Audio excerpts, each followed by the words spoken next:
Music by Shankar Singh.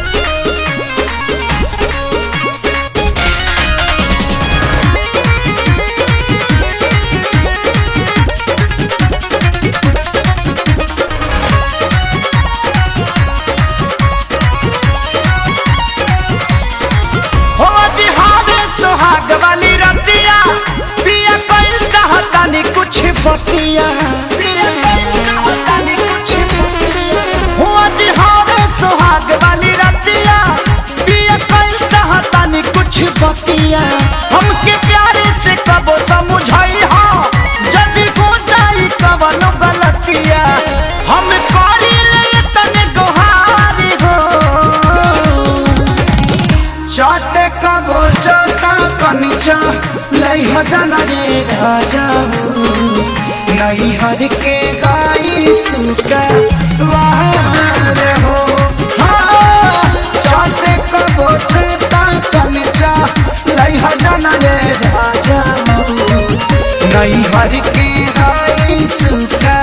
वार हो।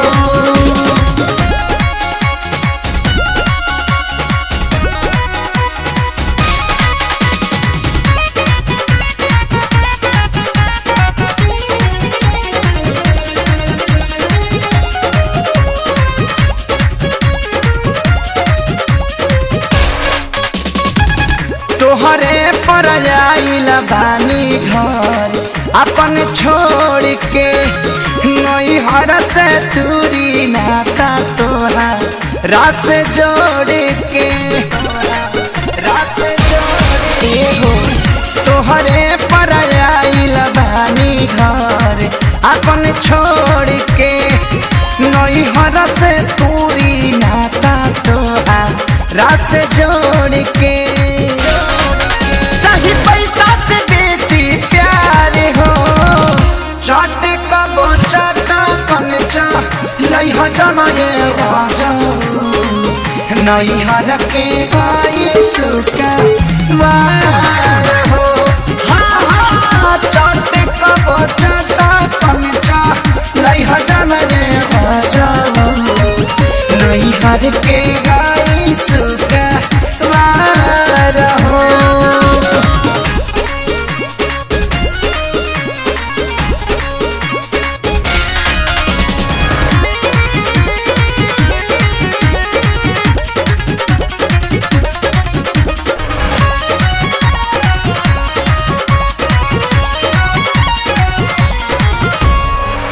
पापा जी ना डटले कबो ई न मरली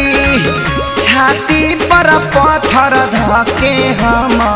के बिसरली के हो पापा जी ना डटले कबो ई न मरली छाती पर पत्थर धके हम के बिसरली